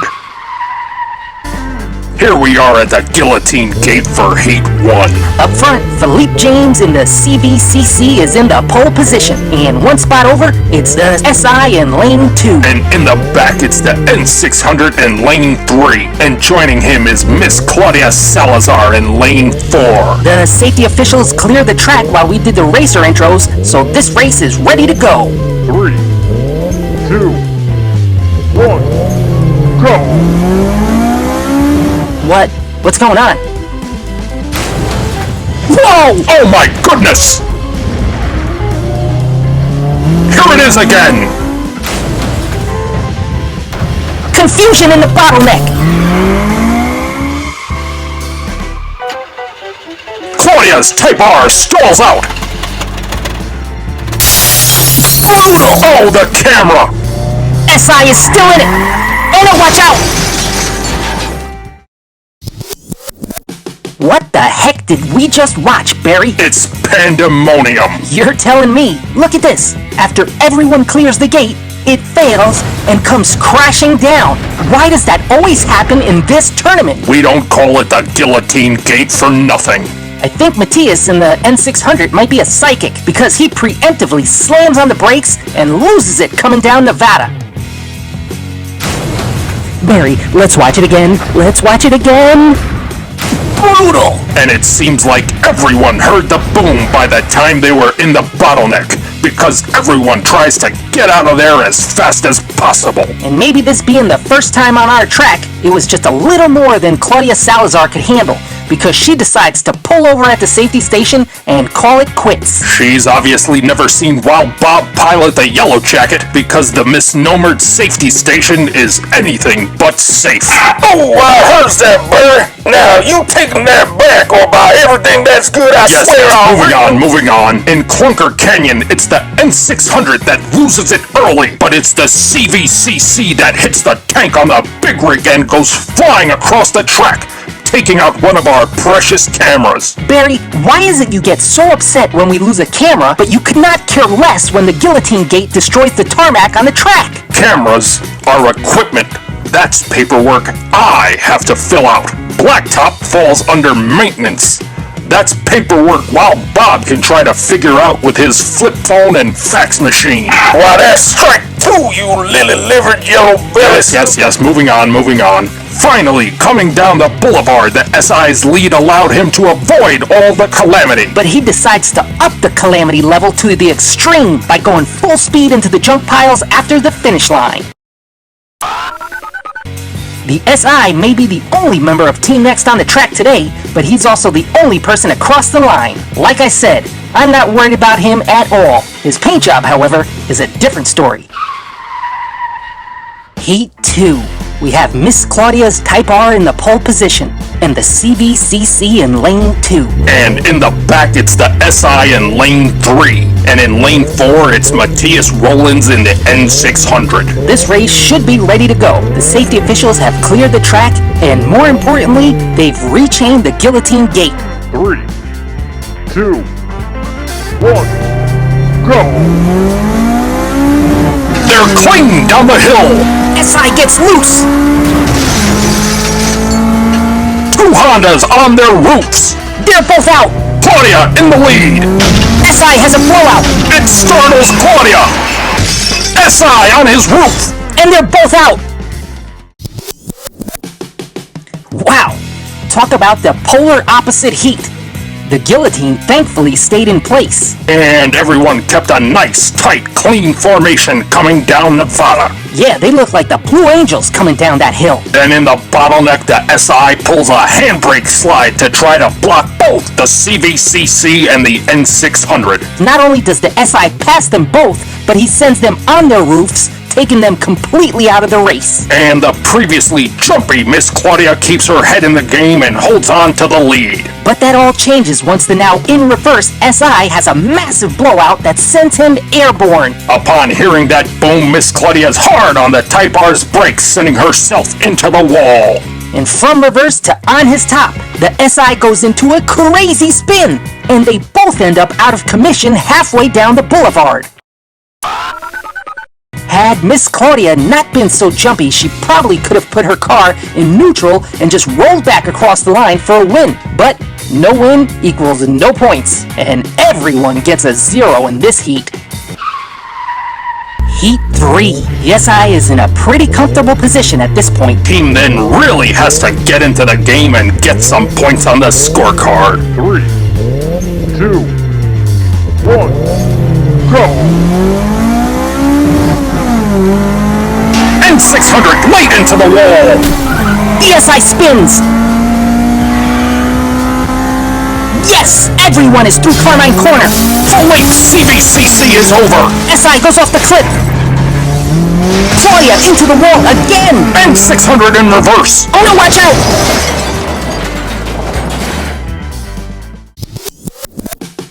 Things look like they were gonna start normal. And even coming down Nevada, they were all pretty straight.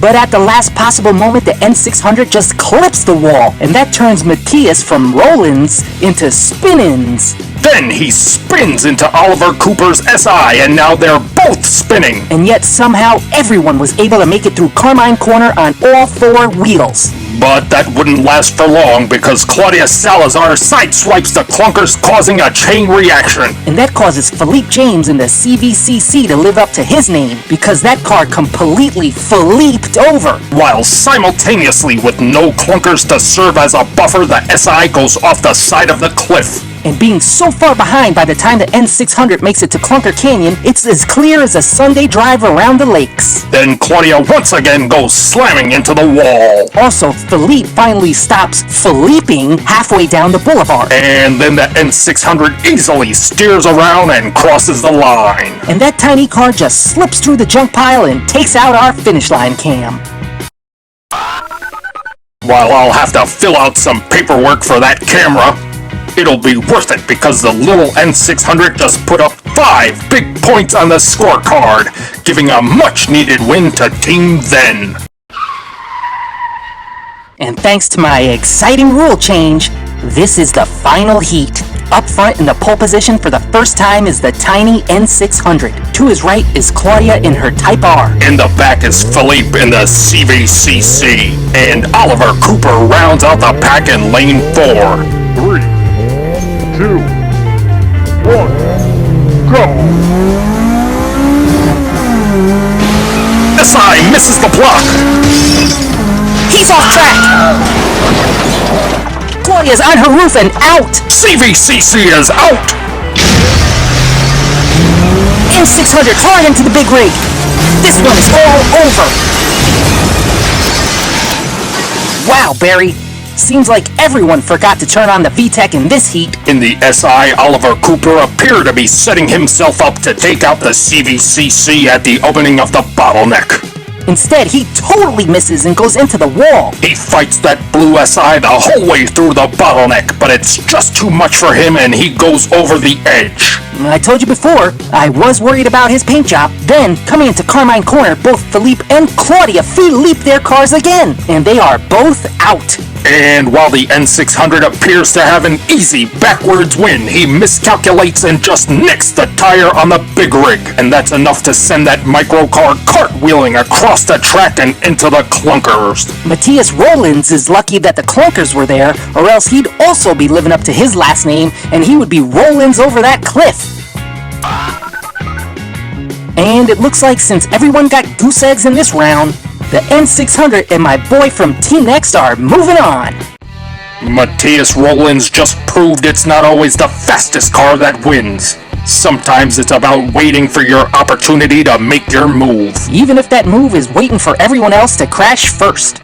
Also moving on, it's our only driver representing Team Now, Oliver Cooper. He represented and scored for the team. And unfortunately, Philippe James lived up to his last name a little too well. And will be Philipping his way all the way back home to Santa Maria, California. And his Team Then teammate Claudia Salazar had a tough time making it around the track. Hopefully she'll do better back on the quiet roads of her hometown in Syracuse, New York. And speaking of home, our next group shares the same home as these Hondas. That's right, Barry. We're sticking with the Japanese auto market as Race 7 will be all about the Toyotas. Welcome back for qualifying Race 7. That's right, race fans. Today is all about the Toyotas. And let's get right into it and meet today's racers.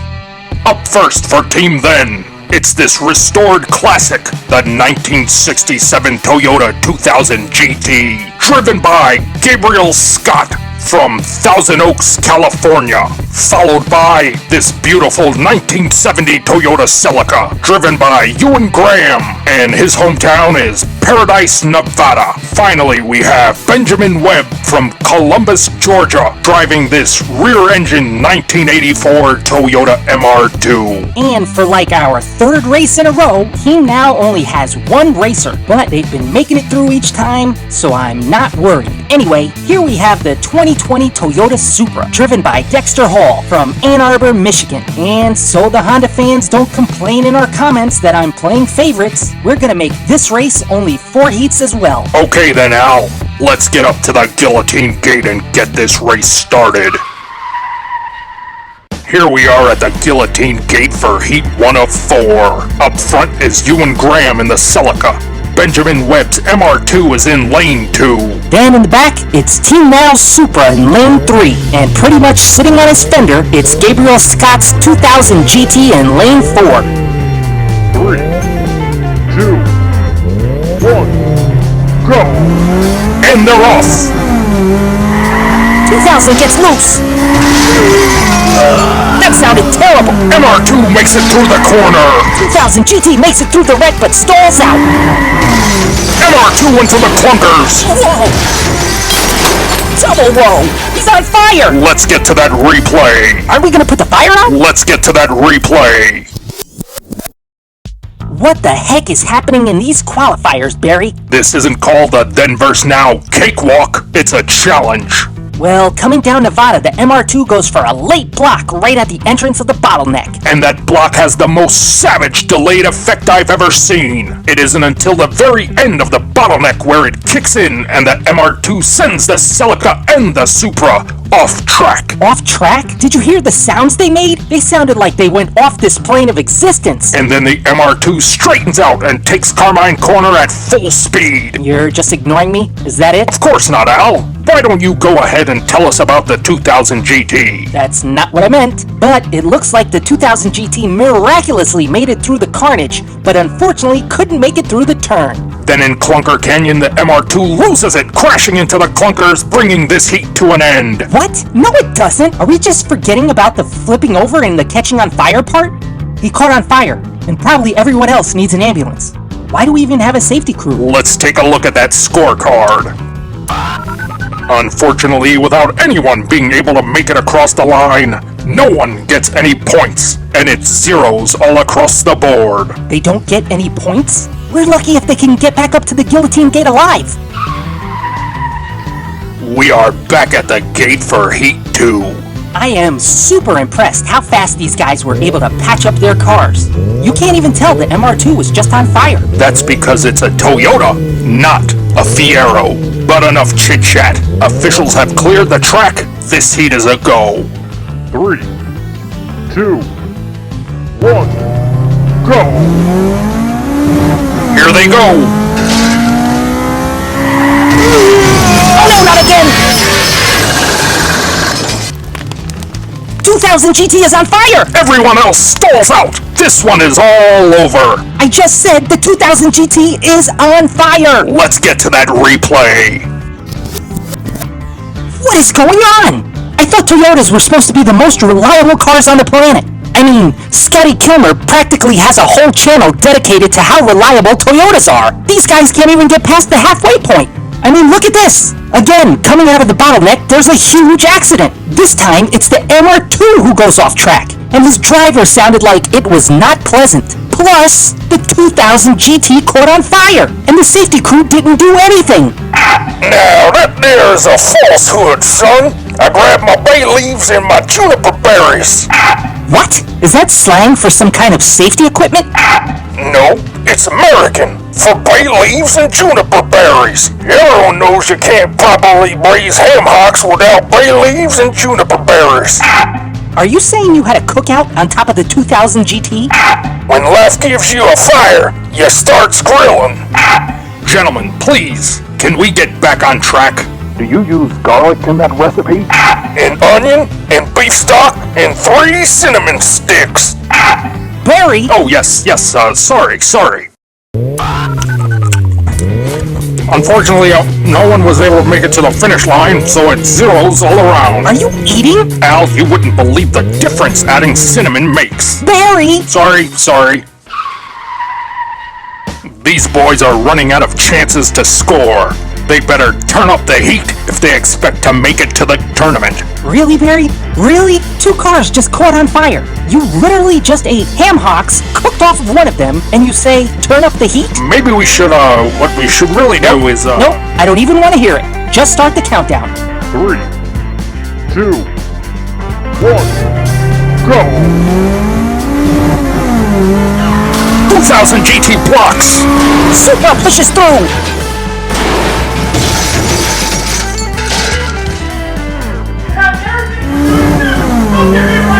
Wait, did he just get out of his car? Is he yelling at the safety crew? No time, Al!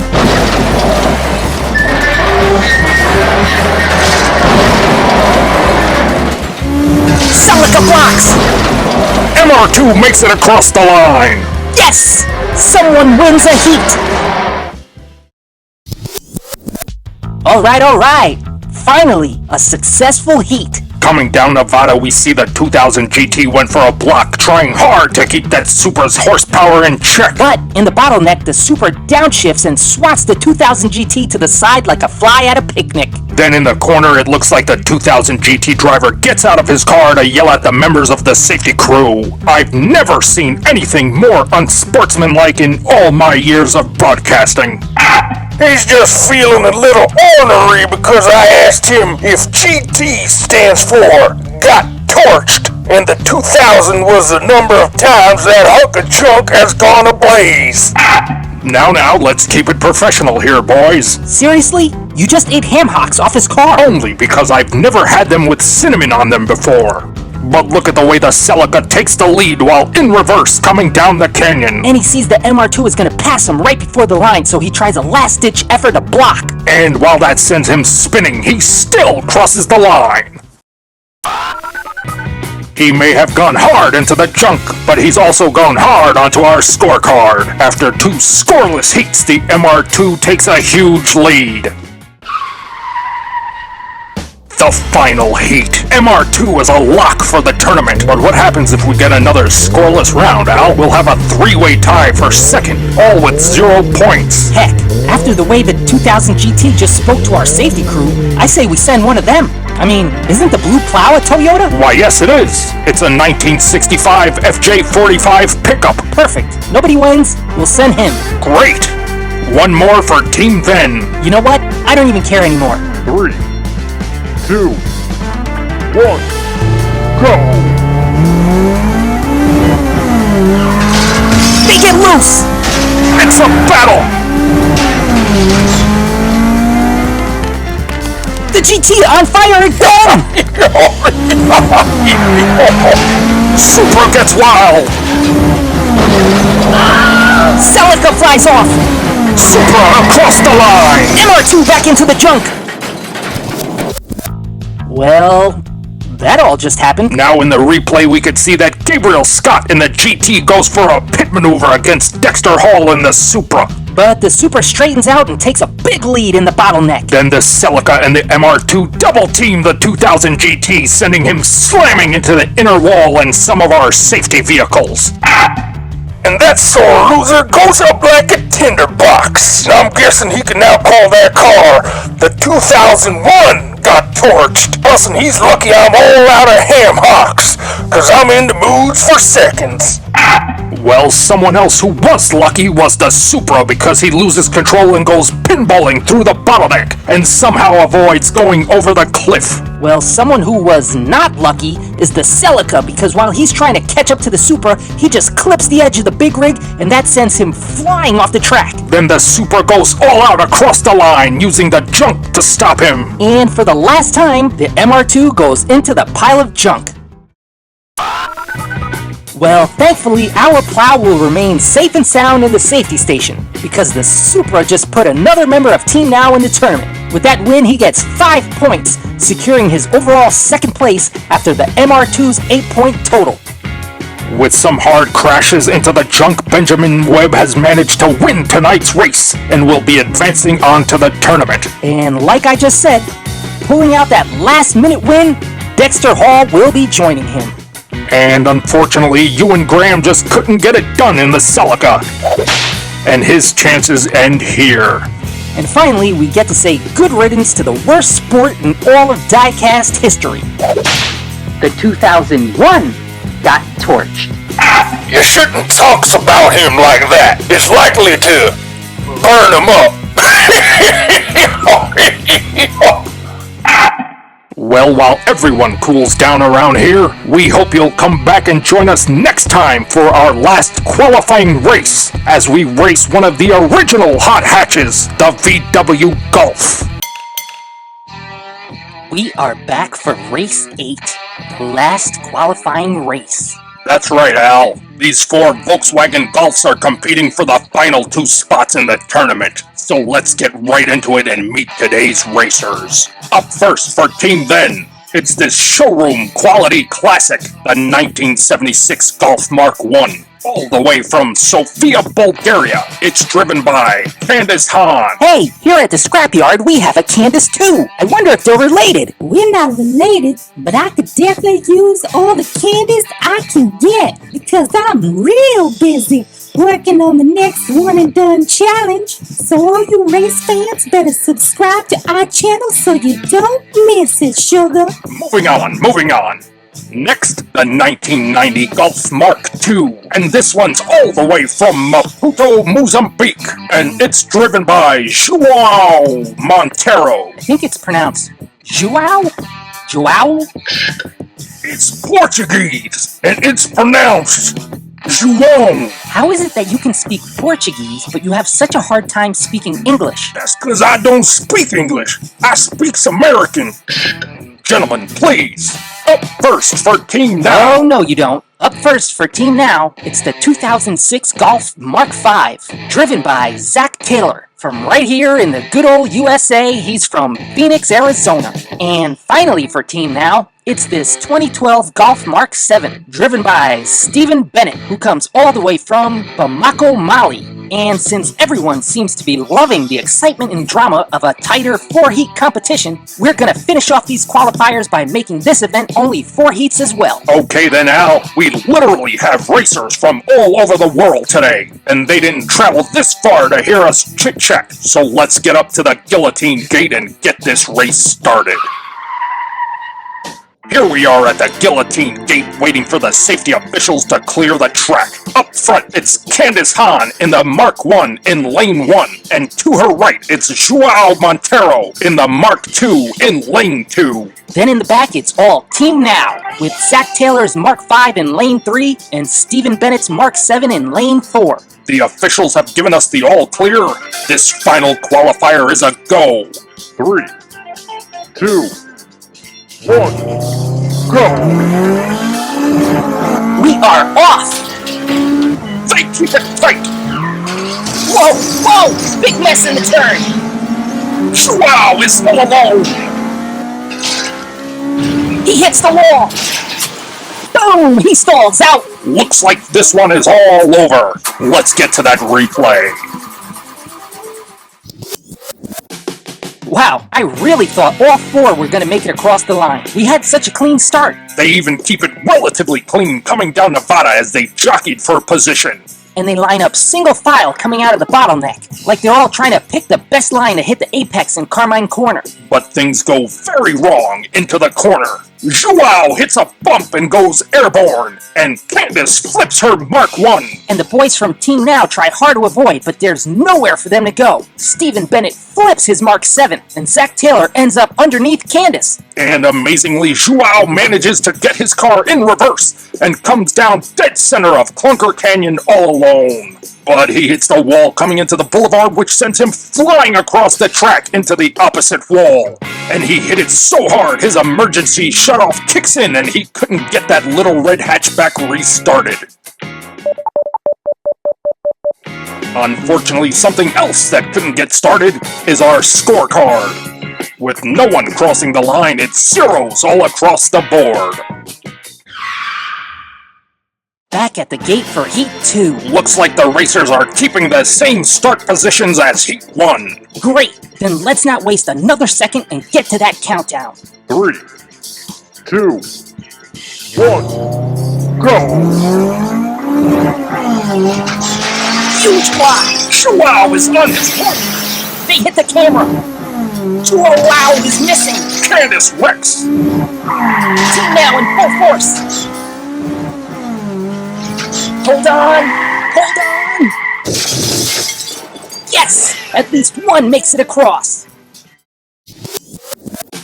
Team Now is on the board! Okay, slow it down, Al. I'm feeling good here, Barry. Even though the Team Now boys started in the back, they made their move coming down Nevada and double-teamed João and sent him hard into the wall right before going into the bottleneck. Admittedly, that was a devastating block because it puts João on his roof for the length of the bottleneck, and he couldn't hold on and goes into the camera while flying off the track. And the Team Now boys must have double-teamed Candace behind the cameras as well, because as they pass her, she goes crashing into the safety crew.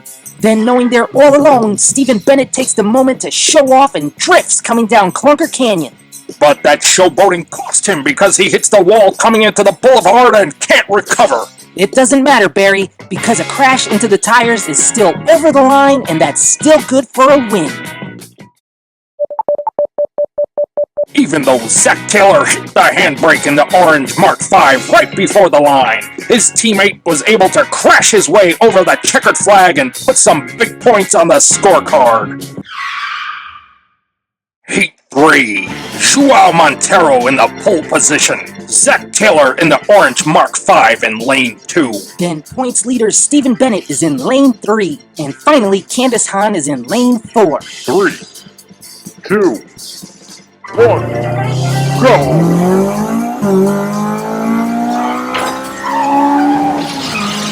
In reverse, Someone hits the camera! Bennett makes it through! everyone else is out. He hits the big rig. He's scraping. Come on, come on! No! So close! Another scoreless heat, Al. I think the boys from Team Now are just warming up, Barry. Well, this is Heat 3. They're running out of time. I'm not worried, because by the end of the bottleneck, Stephen Bennett had gone from 3rd to 1st, while in reverse. And into the camera. And still, he's the only one who made it through the corner on his wheels instead of his roof. Plus, he was zooming down the canyon. Perhaps a little too much zoom, because he goes into the big rig hard. Yeah, and that unfortunately activated his safety cutoff, and that sent him scraping down the wall. And even still, he almost made it across the line. That's right. Almost. And would you look at that? Almost still gets you a big round 0 on the scorecard. That's okay. Team Now is still looking great overall. The final heat. Team then needs a win here to have any chance to continue. Joao Montero remains in the pole position. Zach Taylor stays in lane 2. The back lane changes with the racers swapping spots. So let's get this started. 3, 2, 1, go! Oh no, I know what this means. Gate malfunction. Let's see it again. Boom! And there it is. Man, I love that. Everyone is trading paint. Joao back on his roof. Big moves in the canyon. He now spins. But Zach Taylor makes it across. Whoa! Look at that! He's still spinning!